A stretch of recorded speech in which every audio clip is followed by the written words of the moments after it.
South India shopping mall the wedding మంత్ర సరికొత్త wedding collection. I dream ప్రేక్షకులకు స్వాగతం.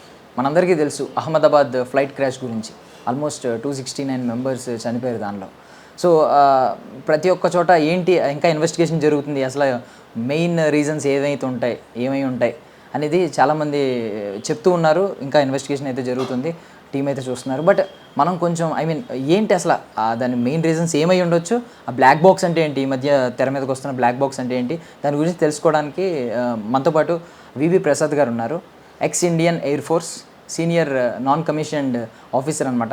ఆయన కూడా కొన్ని ప్లేన్ క్రాషెస్లో టెక్నికల్ టీంలో ఉన్నారనమాట, ఇన్వెస్టిగేషన్ టీంలో. సో ఆయనతో మాట్లాడదాం. సార్ నమస్తే. సార్ చూశారు కదా మీరు కూడా, ఆ ప్లేన్ క్రాష్, ఫ్లైట్ క్రాష్ చాలా సంబంధం లేని వ్యక్తులు ఎవరెవరో చనిపోయారు. క్రూ మెంబర్స్ 11 మెంబర్స్ 12 మెంబర్స్ ఉన్నారు క్రూ మెంబర్స్. వాళ్ళు కాకుండా మొత్తం 241 మెంబర్స్ ఫ్లైట్లో చనిపోతే పాపం 28 మెంబర్స్ హాస్టల్లో ఉన్న వాళ్ళు, శుభం తెలియని వాళ్ళు, మెడికోస్ చనిపోయారు. సో ఈ ఘటన గురించి మీరు ఏమనుకున్నారు సార్ తెలియగానే? ఫస్ట్ వెరీ సాడ్ ఇన్సిడెంట్ అండి. ఎందుకంటే నేను కూడా ఎక్స్ ఎయిర్ ఫోర్స్ పర్సనల్, ఎయిర్క్రాఫ్ట్తో రిలేటెడ్ పర్సన్గా నేను చెప్తున్నాను.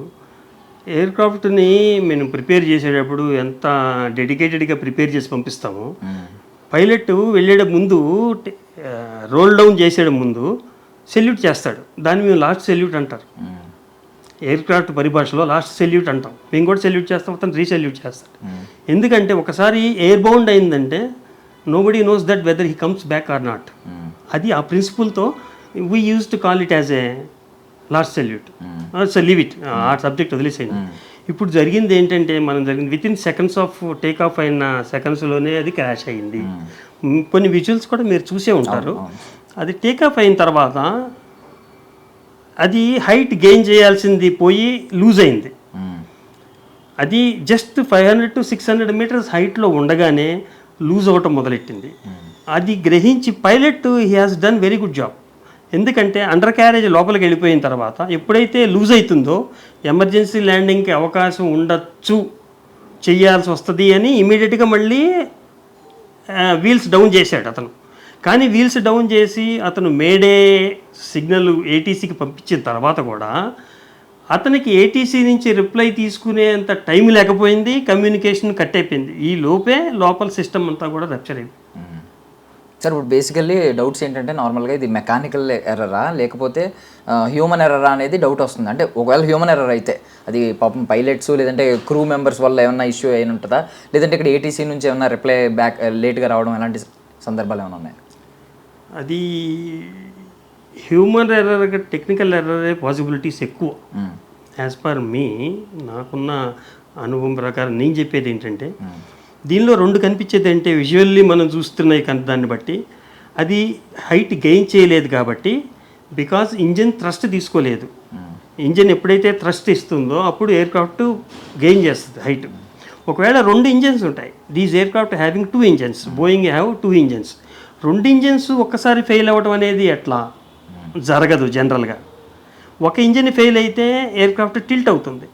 ఆ టిల్ట్ అవ్వటం జరగలేదు కాబట్టి టోటల్గా ఎయిర్క్రాఫ్ట్ గెయిన్ అవ్వటం లేదు. అంటే నెంబర్ వన్ రీజన్ ఏంటంటే ఇంజిన్ థ్రస్ట్ తీసుకోలేదు. ఆ థ్రస్ట్ తీసుకోలేదు కాబట్టి అతను ఎంత పుల్ చేసినా కూడా థ్రోటిల్ ఇచ్చాడు పుషింగ్కి. ఇగ్నిషన్ థ్రోటిల్ అంటాం మనం వెహికల్స్లో. ఎంత థ్రోటిల్ ఇచ్చినా కూడా అది గెయిన్ చేయలే. నెంబర్ 1. నెంబర్ 2, ఆ ప్రాబబుల్ రీజన్, ఇది చాలా తక్కువ రీజన్, ఇది కంట్రోల్ స్టక్. కంట్రోల్ స్టక్ అంటే మన వింగ్స్లో ఫ్లాప్స్ ఉంటాయి. ఎప్పుడైతే టేకాఫ్ చేసేటప్పుడు ఆ ఫ్లాప్స్ కూడా టేకాఫ్కి లిఫ్ట్ ఇస్తాయి, టిల్ట్ అయ్యి. ఒకవేళ అవి కనుక టిల్ట్ అవ్వలేదనుకోండి, లిఫ్ట్ ఇవ్వడానికి అవకాశం ఉండదు. అది టిల్ట్ అవ్వకపోవడానికి రీజన్ ఏంటంటే, ఏదన్నా ఫారిన్ ఆబ్జెక్ట్ కంట్రోల్స్లో కనుక ఆబ్జెక్ట్లో ఇరుక్కుపోతే అది రీజన్ అయి ఉంటుంది. అతను పైలట్ ఎప్పుడైతే కాక్పిట్లో జాయిస్టిక్ ఆపరేట్ చేస్తాడో, జాయిస్టిక్ ఆపరేట్ చేసినప్పుడు ఆ కంట్రోల్ ట్రాన్స్మిషన్ చివరిదాకా రీచ్ అవ్వలేదనుకోండి, అప్పుడు కూడా అవ్వదు. 2 రీజన్స్, విజిబుల్ రీజన్స్ అవి. అదర్ టెక్నికల్ రీజన్స్, ఆ థ్రస్ట్ లూజ్ అవ్వటం అనేది ఎలా జరిగింది అనేది ఓన్లీ ఫ్లైట్ డేటా రికార్డర్తోనే తెలుసుకోవచ్చు ఆ బ్లాక్ బాక్స్. యా, ఇప్పుడు బ్లాక్ బాక్స్ అన్నారు కదా, సో నిన్నటి వరకు ఏంటి రీజన్ అనేది చాలామంది కన్ఫ్యూజ్ అవుతూ ఉన్నారు. ఈరోజు సడన్గా బ్లాక్ బాక్స్ ప్రతి ఆర్టికల్లో ప్రతి ఛానల్లో ఏంటి sir what is black box అంటే 2 ఉంటాయని చెప్పి విన్నాం, ఫ్రంట్ ఒకటి బ్యాక్ ఒకటి. సో ఏం చెప్తారంటే CVR I think CVR and FDR అని చెప్పి 2 విన్నాం. ఏంటి సార్ ఆ 2 బ్లాక్ బాక్సెస్ ఏంటి? ఇవి ఎఫ్డిఆర్ అంటే ఫ్లైట్ డేటా రికార్డర్ అండి. సివిఆర్ అంటే డిఫరెంట్, అది బ్యాక్ సైడ్ ఉండేది. ఈ ఫ్లైట్ డేటా రికార్డర్లో పారామీటర్స్ ఉంటాయి, జస్ట్ లైక్ మన ఈసీజీ గ్రాఫ్స్ ఎట్లా ఉంటాయి, all parameters are been recorded. నా నాలెడ్జ్ ప్రకారం ఏంటంటే నేను కూడా ఫ్లైట్ డేటా రికార్డర్ ఆపరేటర్ హెచ్ఏఎల్లో నేను ట్రైన్ అయ్యాను ఈ ఫైటర్ ప్లేన్స్కి.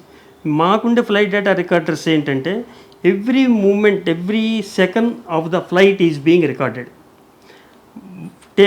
ఇంజన్ రన్ అయిన దగ్గర నుంచి ల్యాండింగ్ అయ్యేంత వరకు ఎవ్రీ సెకండ్లో ఇంజన్ థ్రస్ట్ ఏంటి, ఇంజన్ స్పీడ్ ఏంటి, ఆర్పిఎం ఎంత, గ్రావిటీ ఏంటి, కంట్రోల్ మూమెంట్స్ ఏంటి, ఒకవేళ ఫైటర్ కనుక అయితే టార్గెట్స్ లాకింగ్ ఏంటి, ఇవన్నీ కూడా రికార్డ్ అవుతాయి.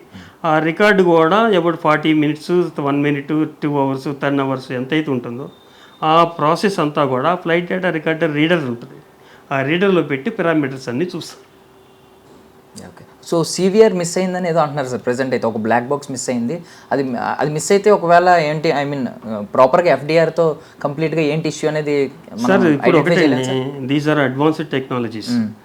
నేను వర్క్ చేసినప్పుడు ఓన్లీ ఎఫ్డిఆర్ ఒకటే ఉండేది. ఈ సివిఆర్ మెసేజ్ అంటే ఏమన్నా ఇమేజెస్ ఏమైనా ఉంటాయేమో నాకు తెలియదు, విజిబుల్ రీడింగ్ ఏమైనా ఉంటుందేమో, అది సివిఆర్ ఫిన్లో ఉంటుందేమో, ఇది కాక్పిట్లో ఉన్నది ఉంటుంది ఈ ఎఫ్డిఆర్లో మనం ఎనలైజ్ 80% ఎనలైజ్ చేయొచ్చండి.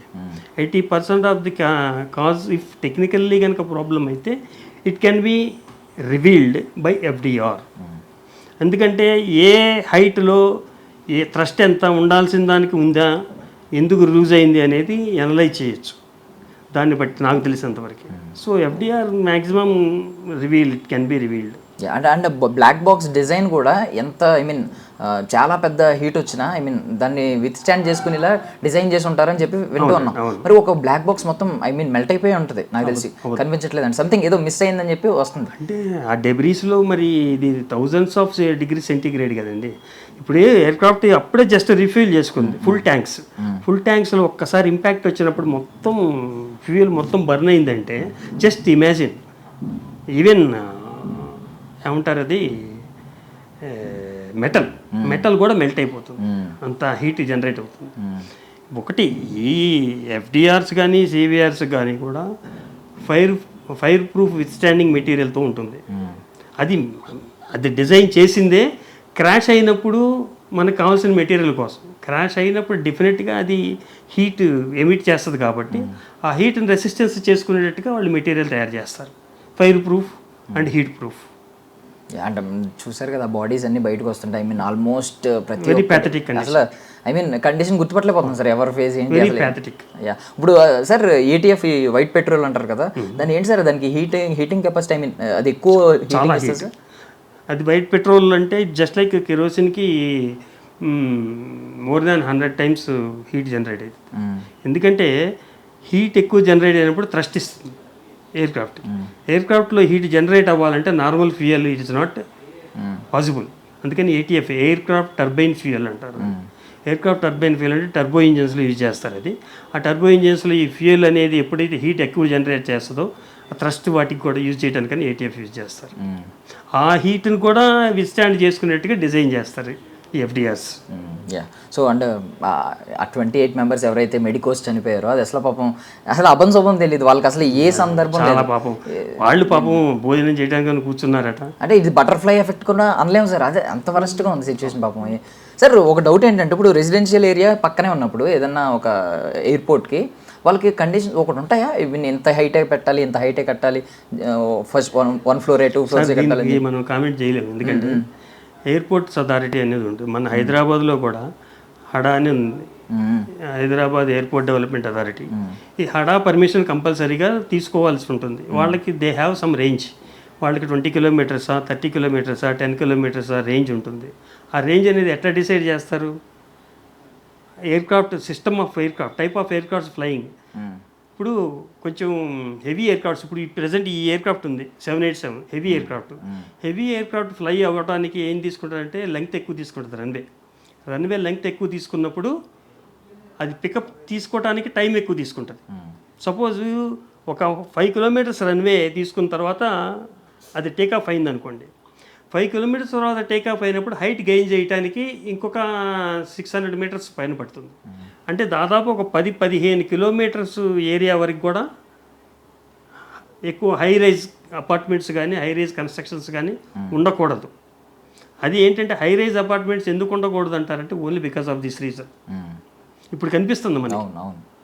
అక్కడ కనుక హై రైజ్ అపార్ట్మెంట్కి ఏం లేకుండా పొలాలు కానీ ఏదన్నా ఉన్నట్టయితే వాడు క్రాష్ ల్యాండింగ్ అయ్యేవాడేమో. కరెక్ట్. యా. సో ఇప్పుడు ఒకసారి ఈ క్రూ మెంబర్స్ గురించి మాట్లాడుకుంటే, అంతే 242 మెంబర్స్లో 230 ప్యాసింజర్స్, 12 మంది క్రూ మెంబర్స్ అని అన్నారు. క్రూ మెంబర్స్ అంటే ఎవరెవరు ఉంటారు సార్ అసలు ఒక ఫ్లైట్లో బేసిక్గా? మీకు ఫ్లైట్లో పైలట్, కో పైలట్, ఒక స్టీవర్డ్స్, ఎయిర్ హోస్టెసెస్, మనకి టెక్నికల్ పీపుల్స్ అసిస్టెన్స్ ఎక్కువ ఉండరు. ఎందుకంటే ఈ ఎయిర్క్రాఫ్ట్స్లో ఎలా అంటే ఇంటర్నేషనల్ ఫ్లైట్, ఇది ఇంటర్నేషనల్ ఫ్లైట్ అయినప్పుడు పైలట్, కో పైలట్ కూడా experienced pilot. They are having more than 10,000 hours flying experience ఉంది. అంటే they have a technical knowledge కూడా కొంత ఉంటుంది. ఎందుకంటే నాకు తెలిసినంతవరకు ఇట్లాంటి వాళ్ళు టెక్నికల్ పైలట్స్, టెక్ పైలట్స్ అంటారు. టెక్ పైలట్స్ అంటే they have some technical knowledge also. వాళ్ళకి ఎమర్జెన్సీ అవర్స్లో కూడా వాళ్ళు రియాక్ట్ అయ్యి ఓన్ డెసిషన్ తీసుకునే కెపాసిటీ ఉంటుంది, టెక్నికల్ నాలెడ్జ్ ఉంటుంది. కాబట్టి ఇది చాలా అన్అవాయిడబుల్ సర్కమ్స్టాన్సెస్లో జరిగింది. వాళ్ళకి యాక్షన్ తీసుకునే టైం కూడా దొరకలేదు. జనరల్లీ ఒక పైలట్కి అంటే ఏం చెప్తారు సార్? ఇప్పుడు ఏదైనా ఇలాంటి ఎమర్జెన్సీ సిచ్యువేషన్ ఉంటుంది, ఆ టైంలో వీళ్ళ ప్రయారిటీ ఏంటంటే ప్యాసింజర్స్ని కాపాడాలి.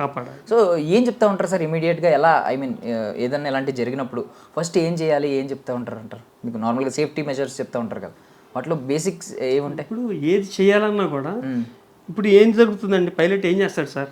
SOS ఇస్తాడు.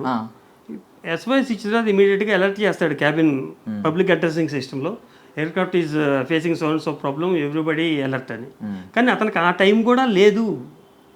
పబ్లిక్ అడ్రసింగ్ సిస్టంలో అలర్ట్ చేసే టైం కూడా లేకపోయింది పాపం అతనికి. అర్థమైందా? ఇప్పుడు సర్వైవబుల్ పర్సన్ 1 ఎవరైతే ఉన్నాడో అతను చెప్పేది ఏంటి, సెకండ్స్ ఆఫ్ టైంలో ఆ టేకాఫ్ అయిన తర్వాత మాకు అసలు ఏమీ తెలీదు. టేకాఫ్ అయిన తర్వాత all warning systems red and green lights flicker అవుతూ ఉన్నాయి, వితిన్ సెకండ్ ఏం జరుగుతుందో తెలిసేలోపు క్రాష్ అయిపోయింది అన్నాడు. అంటే ఈ పైలట్కి కూడా వార్నింగ్ ఇచ్చే టైం లేకపోయింది. ఈవెన్ అది మెషిన్ ఎర్రర్ అనేది క్లియర్లీ కనిపిస్తుంది. అది టెక్నికల్ అని అనిపిస్తోంది, బట్ అంత సడన్గా టెక్నికల్ ఎర్రర్ ఎలా జరిగింది?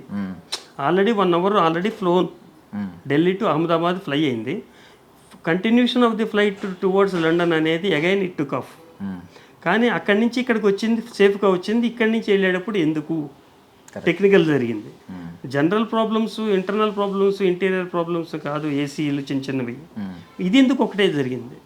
ఇది is not a small thing. Correct. అంటే అక్కడి నుంచి టేకాఫ్ మంచిగానే అయింది, ఇక్కడ ల్యాండింగ్ బాగానే అయింది, ఇక్కడ టేకాఫ్ ఎందుకు అవ్వలేకపోయింది? సడన్గా ఎందుకు ఆ ప్రాబ్లం వచ్చింది? అంటే బేసిక్ డౌట్ ఏంటంటే, ఒకటి ఢిల్లీ నుంచి స్టార్ట్ అయింది ఫ్లైట్, అహ్మదాబాద్లో ఆగింది. సో ఇక్కడ ఆల్రెడీ అన్ని మెజర్స్ చూసి ఓకే అన్న తర్వాత స్టార్ట్ అవుతుంది. మరి ఇక్కడికి వచ్చిన తర్వాత అంటే షార్ట్ స్పానే కదా అని చెప్పి మళ్ళీ రీచెక్ చేయరా? రీచెక్ ఖచ్చితంగా చేయాలి. మరి ఇప్పుడు దీనికి ఏమన్నా అది మనకి తెలియదు కదా, then nobody told about this. Recheck అనేది జనరల్ చెక్ చేస్తారండి, టోటల్ టెక్నికల్ చెకప్ చేయలేరు కదా. జనరల్ చెక్ చేస్తాడు, పైలట్ని అడుగుతారు, సార్ ఎవ్రీథింగ్ ఈజ్ ఓకే, అన్నీ పనిచేస్తున్నాయి సిస్టమ్స్ అని అడుగుతారు. థమ్స్అప్ ఇస్తాడు, ఇక్కడ థమ్స్అప్. అక్కడ ఏదన్నా ప్రాబ్లం వచ్చిందనుకో, ఏదైనా ఎర్రర్స్ ఇండికేషన్స్ వస్తే చెప్తాడు టెక్నికల్ ప్రాబ్లం ఉంది అని. ఇది ఈ థ్రస్ట్ ఇవన్నీ తెలియదు కదా. జనరల్ ఇంజన్ రన్నింగ్ అవ్వకపోతే ప్రాబ్లం అవుతుంది. ఇంజన్ రన్ అయింది, roll down on the runway, it has roll down on the runway, it took off also. Took off అయిన తర్వాత వితిన్ ఫ్రాక్షన్ ఆఫ్ సెకండ్లో హ్యాపెండ్ అంటే అక్కడ ఆ ఫ్రాక్షన్ ఆఫ్ సెకండ్లో ఏం జరిగింది అనేది తెలియాలి. కరెక్ట్. సో మీకు ఒకవేళ ఇది ఏమన్నా టెక్నికల్ ఎర్రర్ అన్నా కూడా ఎక్కువగా ఇప్పుడు కాన్సన్ట్రేట్ చేసేది ఢిల్లీలో ఎవరైతే దాన్ని చెక్ చేశారు, వాళ్ళు ఏం చేశారు, వాళ్ళ అవుట్పుట్ ఏంటి, అప్పుడు తీసుకున్న టేకప్. ఎందుకంటే లాగ్ బుక్స్ ఉంటాయి, ఆ లాగ్ బుక్స్లో ఈ స్టార్ట్ అయినప్పుడు ఏ పారామీటర్స్ ఏంటో చూస్తారు. ఈ ఎయిర్క్రాఫ్ట్ ఎక్స్పీరియన్స్ కూడా చూస్తారు. ఇంతకుముందు ఏదైనా టెక్నికల్ ప్రాబ్లమ్స్ వచ్చినాయా దీంట్లో, రెక్టిఫై చేశారా, రెక్టిఫై చేసిన తర్వాత ఇప్పుడు మనం ఫ్లయింగ్ యాక్సిడెంట్ అయిన తర్వాత రిలేటెడ్ టెక్నికల్ ప్రాబ్లమ్స్ ప్రీవియస్గా ఉన్నాయా, ఇవన్నీ చూస్తారు జనరల్గా. యూజువల్లీ బోయింగ్ ఫ్లైట్స్కి మీరు ఏమన్నా ఇలాంటివి విన్నారా సార్? బోయింగ్ ఫ్లైట్స్లో ఏమన్నా ఎక్కువగా అంటే ఇప్పుడు ఒకటండి, maximum Boeing manufacturer supplied maximum places చాలా కంట్రీస్కి బోయింగ్ ఫ్లైట్స్ ఉన్నాయి.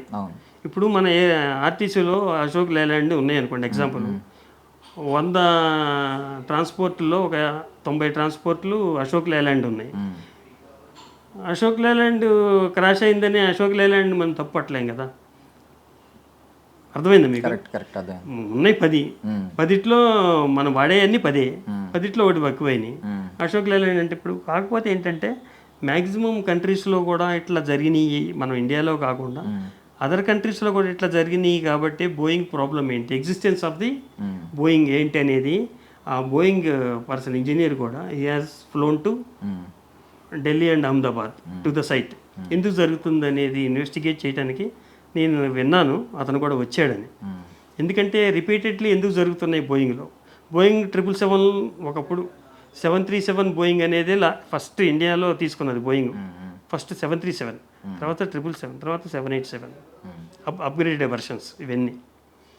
అండ్ వికాస్ అనే ఒక వ్యక్తి ఒక ట్వీట్ చేశాడు, అహ్మదాబాద్లో దిగిపోయినట్టు, కొంచెం లోపల ఏసీ బాగాలేదు, డిస్ప్లేస్ పని చేయట్లేదు, టెక్నికల్ ఎర్రర్స్ ఉన్నాయని తను కొంచెం ప్యాసింజర్స్కి కన్వీనియన్స్ లేదు అన్నట్టు ట్వీట్ చేశాడు. బట్ ఇప్పుడు అది మొత్తం సోషల్ మీడియా ఎలా ట్రెండ్ అవుతుందంటే అతను ముందే వార్నింగ్ ఇచ్చాడు, బాగాలేదు టెక్నికల్గా, బట్ ఎవరో పట్టించుకోలేదు, ట్వీట్ చేసినా ఎయిర్ ఇండియా దాని మీద రియాక్ట్ అవ్వలేదని.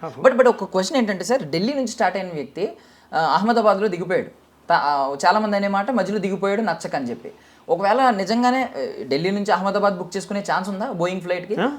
అలా కూడా ఉంటుంది సార్, షార్ట్ జర్నీ అంటే అది ఇప్పుడు ఒకటండి, నేను ఢిల్లీ వెళ్ళాలని ఫ్లైట్ బుక్ చేస్తాను, ఎక్కడ దొరకలా, ఎమర్జెన్సీ వెళ్ళాలి, నేను ఢిల్లీ నుంచి అహ్మదాబాద్ వెళ్ళాలి, వేరే ఫ్లైట్లో నాకు దొరకపోతే ఇక్కడ ఖాళీ ఉంటే ఇస్తాడేముంది, ఇక్కడ డ్రాప్ డౌన్ అంటే ఇంటర్నేషనల్ ఫ్లైట్లో కూడా మనకు షార్ట్ జనరల్గా ఇవ్వచ్చు సార్ నేను అనుకోవటం. I think there won't be any problem. మధ్యలో అతను ఎట్లా అబాండన్ అవుతాడు, జర్నీ అబాండన్ అనేది పాసిబుల్ లేదు కదా, అడుగుతారు కదా వై హాజ్ అబాండన్ అనేది. ఇట్ ఈస్ సీరియస్ క్వశ్చన్ అది. ఇప్పుడు ఒకవేళ లండన్ వరకు టికెట్ తీసుకున్నాడు, ఇక మధ్యలోనే డ్రాప్ డౌన్ అయిపోయాడు అంటే he has to give the reason why has drop down. Correct. అతనంతా ఉండి లాక్స్ ఆఫ్ రూపీస్ టికెట్ పెట్టుకొని 10 అవర్స్ జర్నీ చేయాల్సిన వాడు 1 అవర్ జర్నీలోనే డ్రాప్ డౌన్ అంటే it is an question. Correct, అది బస్ కాదు కదా, దిగిపోవడానికి దిగుతున్నప్పుడు ఖచ్చితంగా ఎందుకు ఇవన్నీ ఉంటుంది, ఎందుకు ఉండదండి. ఇక్కడ కస్టమ్స్ చెక్ వెళ్తాడు ఇంటర్నేషనల్ ఫ్లైట్ అయినప్పుడు, కస్టమ్స్ చెక్ అయినప్పుడు కస్టమ్స్ స్టాంపింగ్ అవుతుంది, మళ్ళీ మధ్యలో ఎట్లా దిగుతాడు ఇక్కడ? Correct, isn't it? కరెక్ట్. ఒకవేళ అదే నిజమై ఉంటే ఈ సోషల్ మీడియాలో ఎప్పటికీ అది కూడా వచ్చేసి మీరు ఒకటి అర్థం చేసుకోండి, ఈ ఇంటర్నేషనల్ ట్రావెలర్ అనుకోండి, ఇతను డెఫినెట్గా కస్టమ్ చెక్ ఉంటుంది, స్టాంపింగ్ ఉంటుంది. స్టాంపింగ్ అయినవాడు ఇక్కడ స్టాంపింగ్ అయితే మళ్ళీ అక్కడ దిగాల్సిన వాడు దిగకుండా ఇక్కడ ఎందుకు దిగుతాడు? ఇక్కడ మళ్ళీ క్వశ్చన్ రాదా? కరెక్ట్. సో అండ్ ఇప్పుడు ఏంటంటే 1 crore ఎక్స్గ్రేషియా ఒకటి చేసింది, బట్ ఓకే వాళ్ళ తరపున వాళ్ళు ఏదో చేయాలని చేశారు. కొంతమంది ఏమంటున్నారంటే ఇంకా ఎక్కువ ఇలాంటి ఒక ఇంటర్నేషనల్ ఫ్లైట్లో ఇలాంటివి జరిగినప్పుడు 1.4 crores ఇవ్వాలి, ఇలాంటివన్నీ మాట్లాడుతున్నారు. మీకు ఏమన్నా దాని గురించి ఏమైనా ఐడియా ఉందా? 1.4 crores ఇన్సూరెన్స్ పాలసీ అనేది అది టికెట్స్లో ఉంటుంది, అది వాళ్ళు ఇంక్లూడ్ కాకపోయినా అది ఉంటే he has to give 1.4 crores separately they have to give. ఇది ఓన్లీ బోయింగ్ వాడే ఇచ్చాడు, Tata he has taken over Boeing అని ఎయిర్ ఇండియాలో తీసుకున్నాడు కాబట్టి Tata he has taken the moral responsibility and he has ready to pay 1 crore for each deceased firm himself. ఇప్పుడు ఈ బిజినెస్ క్లాస్లో అయితే ఇంక్లూడ్ ఉంటుంది ఇన్సూరెన్స్, మరి మిగతా వాళ్ళకి ఇన్సూరెన్స్ ఇంక్లూడ్ అవుతుందా లేదా అనేది అది మనకి క్లారిటీ తెలియదు ఇంకా. సో విశ్వాస్ అనే ఒక వ్యక్తి ఆయన ఆయనే బ్రతికాడు 11 years, సింగిల్ సర్వైవర్. ఇప్పుడు అందరూ ఆలోచన ఏం పడిందంటే సీట్ బుక్ చేసుకునేటప్పుడు ఎమర్జెన్సీ ఎగ్జిట్కి దగ్గర బుక్ చేసుకోవాలి, లేదంటే ఇప్పుడు ఇంకొకటి నడుస్తుంది సార్, ఫ్రంట్ ఉన్న వాళ్ళు ఎప్పుడు యాక్సిడెంట్ అయినప్పుడు ఎక్కువ డ్యామేజ్ అవుతూ ఉంటారు, బ్యాక్ ఉన్న వాళ్ళు కొంచెం సేఫ్ ఉంటారని చెప్పి. ఇది ఏమన్నా నిజమా సార్? ఇలాంటివి ఏమన్నా కన్సిడర్ చేయొచ్చా సార్? ఒకటి చెప్పనా, ఫ్రంట్ బ్యాక్ యాక్సిడెంట్ అయిన ఇంపాక్ట్ని బట్టి ఉంటుంది. వాడు ఎక్కడ హిట్ చేశాడు, ఫస్ట్ నోసే డ్యామేజ్ అయింది కదా, నోస్ డ్యామేజ్ అయినప్పుడు ఎఫెక్ట్ ఎక్కువ ఉంటుంది, ఫ్రంట్ ఉంటుంది. ఫ్రంట్ ఉంటుంది. నెంబర్ 1. నెంబర్ 2, అది ఎప్పుడైతే డ్యామేజ్ అయిందో ఇమీడియట్గా ఫ్యూయల్ ట్యాంక్స్ బాస్ట్ అయినాయి. వింగ్స్ పక్కన మొత్తం ఫ్లోట్ అయిపోతుంది, ఏమో మిగలదు అక్కడ.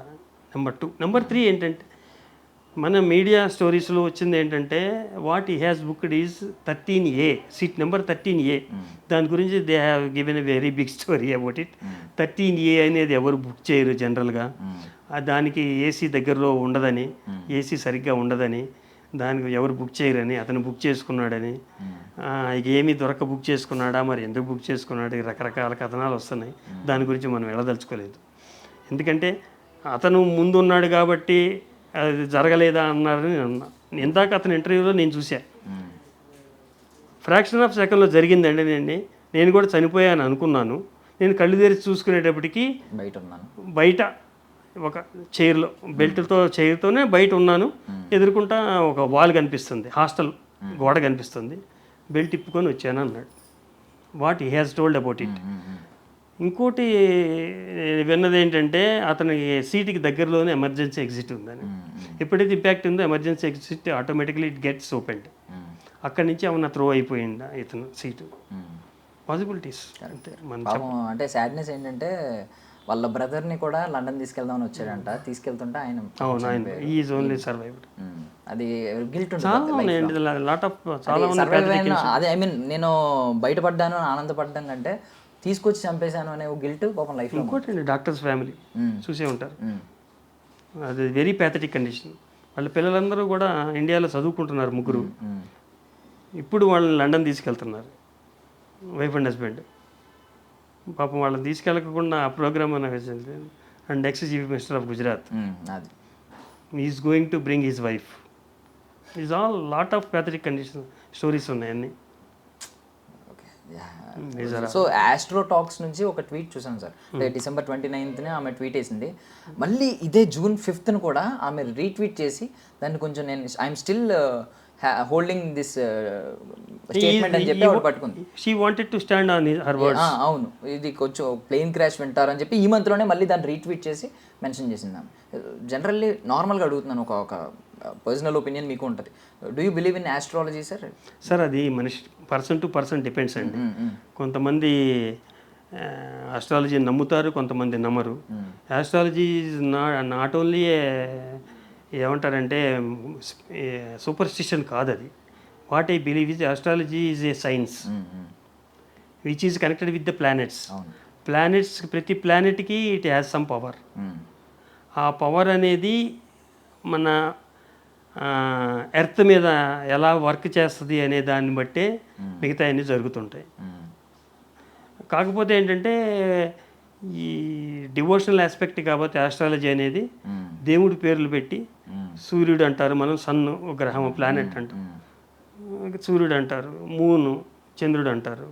దేవుడి పేర్లు చెప్పి కొంచెం డివోషనల్గా స్పిరిచువల్గా నమ్మటానికి వీలుగా చెప్తారు అంతే. దానివల్ల సైన్స్ వాళ్ళు కొంచెం అబ్జెక్ట్ చేస్తున్నారు. ఈ సైన్స్ వాళ్ళు కొంచెం నమ్మలేకపోతున్నారు కొంతమంది. ఈవెన్ సైన్స్ బేస్ చేసుకున్న ఇప్పుడు దేవుడి పేరు పెట్టడం వల్ల డివోషన్. దేవుడి పేరు తీసేసేయండి, దేవుడి పేరు తీసేసి ప్లానెట్ పేరు పెట్టండి.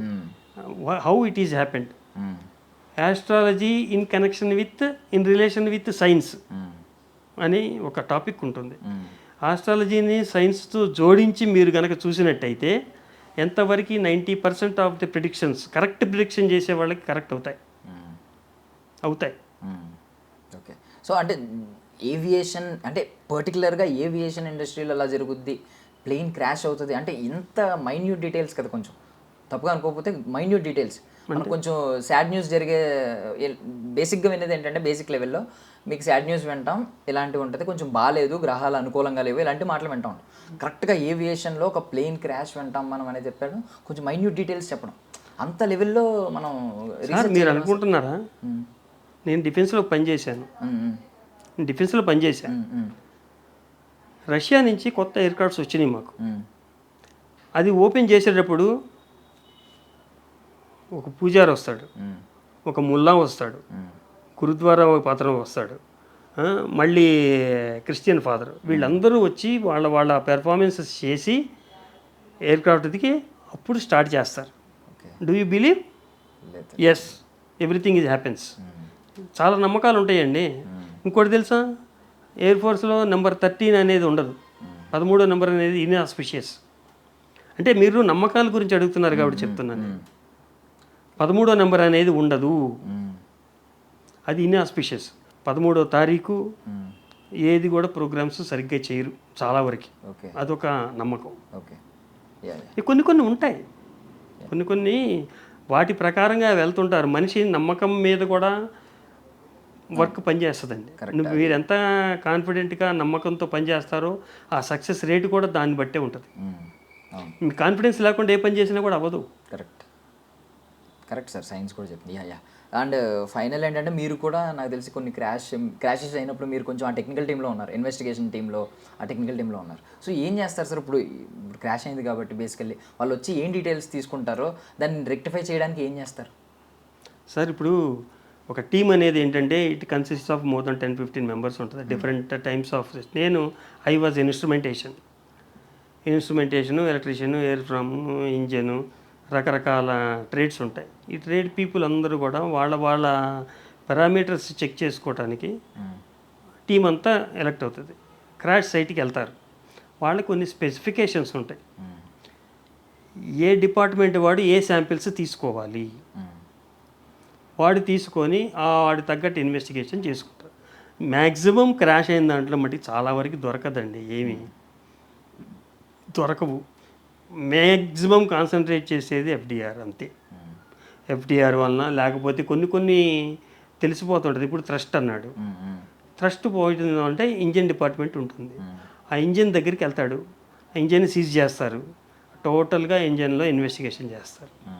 ఇంకోటి కంట్రోల్స్లో ప్రాబ్లం ఉందనుకోండి, దానిలో కొన్ని ఎయిర్ ఫ్రేమ్ స్ట్రక్చర్స్ ఉంటాయి, వాళ్ళు కంట్రోల్స్లో ఏమన్నా ప్రాబ్లం వచ్చిందని చూస్తారు. FDR, I was in instrumentation. మాదేంటంటే అప్పట్లో ఫైటర్స్లో మా ఇన్స్ట్రుమెంటేషనే ఈ FDR, flight data recovery system analyzation ఇదివరకు చేసేవాళ్ళం. మాదంతా ఓల్డ్ సిస్టమ్, 20 years బ్యాక్ అంటే 35mm కెమెరాతో ఉండేది. అది ఇప్పుడు అంతా మరి కంప్యూటరైజ్డ్ అయిపోయి ఉండొచ్చు. We use to develop in the dark room and దాంట్లో పారామీటర్స్ అన్నీ రీడ్ చేసేవాళ్ళం, అది జరిగేది. ఇప్పుడు బేసికల్లీ ఏంటంటే ఇప్పుడు దిగిన తర్వాత పర్యవసానాలు ఎలా ఉంటాయంటే ఖచ్చితంగా ఎఫెక్ట్ పడుతుంది. ఇప్పుడు ఇంటర్నేషనల్ ట్రావెలర్స్ ఎవరైనా ఉన్నా ఫ్లైట్ ఎక్కడం అంటే కొంచెం భయపడుతూ ఉంటారు. బోయింగ్ కొన్ని రోజులు ఇంపాక్ట్ ఖచ్చితంగా ఉంటుంది, కొన్ని రోజులు ఏదైనా సరే. ఇప్పుడు ఈ రోడ్డు యాక్సిడెంట్ ప్రోన్ ఏరియా అని బోర్డు పెడతారండి, ఫ్యాటల్ యాక్సిడెంట్ అయితే 2 రోజులు 3 రోజుల తర్వాత ఇగ్నోర్ కూడా చేస్తారు, ఆ బోర్డు కూడా చూడరు. మీకంతే ఎవ్రీథింగ్ అంటే లాంగ్ టైం వరకు ఏది నడుస్తుంది చెప్పండి. అంటే ఏదైనా మీకు తెలిసిన బేసిక్ ఒక సేఫ్టీ మెజర్ ఖచ్చితంగా కొన్ని మెజర్స్ తీసుకుంటే ఇక్కడ నుంచి కొంచెం ప్లేన్ క్రాషెస్ తగ్గే అవకాశం ఉంటుంది అని. సింపుల్ అండి. ఇప్పుడు ఎప్పుడు మనం మెజర్స్ తీసుకుంటాం, రీజన్ తెలిసినప్పుడు. రీజన్ తెలియకుండా మనం గాల్లో బాణం వేయలేం కదండి, అది అత్యుత్సాహం అయిపోద్ది. ఎందుకంటే సింపుల్ అండి, ఒక ట్రావెలర్గా కానీ ఒక టెక్నికల్ పర్సన్గా కానీ మనం ఏం చెప్తాం, జనరల్ ప్రికాషన్స్ తీసుకోవాలి. జనరల్ ప్రికాషన్స్, టెక్నికల్ సేఫ్టీ అనేది కంపల్సరీగా బిఫోర్ టేక్ ఆఫ్ చూసుకుంటారు. అది టచ్ డౌన్ అంటారు దీన్ని. ఇప్పుడు ఢిల్లీ టు లండన్ వెళ్ళేటప్పుడు మధ్యలో దిస్ ఈజ్ అహ్మదాబాద్లో టచ్ డౌన్ అయింది. టచ్ డౌన్ అయినప్పుడు కూడా ఒక్కసారి ఎయిర్క్రాఫ్ట్ రెస్ట్ పొజిషన్కి వచ్చినప్పుడు they have suppose to recheck before roll down check చేసుకోవాలి, చేయకుండా ఉండరు వాళ్ళు. నేను అనుకున్నది ఏంటంటే రిఫ్యూల్ చేశారు, టైర్ ప్రెషర్ చెక్ చేస్తారు, ఆక్సిజన్ లెవెల్స్ చెక్ చేసుకుంటారు, జనరల్ కాక్పిట్ చెక్ చేసుకుంటారు. జనరల్గా జరిగేది అది. గ్రౌండ్ రన్ అంటారు, ఇంజిన్ స్టార్ట్ చేసిన తర్వాత ఎవ్రీథింగ్ రన్ అయిందా అని 2 నిమిషాలు చూస్తారు కాక్పిట్లో రీడింగ్స్ అన్నీ. తర్వాత థమ్స్అప్ సిగ్నల్ ఇస్తారు, కింద ఉండే మార్షలర్ కూడా ఓకే అని చెప్పేస్తారు. జనరల్గా జరిగేది అది ప్రొసీజర్. ఈ మార్షల్ చేసేది ఏంటి, లోపల పైలట్ ఓకే థమ్స్అప్ ఇచ్చాడంటే లోపల సిస్టమ్స్ అంతా ఓకే అని ఇతను కూడా సెల్యూట్ చేసి పంపించేస్తాడు, సెండ్ ఆఫ్ ఇస్తాడు. That's enough. ఇక స్టార్ట్ అయ్యి రోల్ డౌన్ అయిన తర్వాత, టేకాఫ్ అయిన తర్వాత జరిగిన డెవలప్మెంట్స్ ఏంటి అనేది nobody can tell other than survive అవ్వలేదు కాబట్టి పైలట్ చెప్పలేడు. Only parameters only can tell. Thank you so much sir, మీరు మీ విలువైన సమయాన్ని ఇచ్చారు, చాలా ఇన్ఫర్మేషన్ ఇచ్చారు మాకు, తెలియని ఇన్ఫర్మేషన్ అంటే కొన్ని మిస్కన్సెప్షన్స్ని కూడా మీరు కొన్ని బ్రేక్ చేశారు. Thank you so much for your valuable time. Thank you అండి.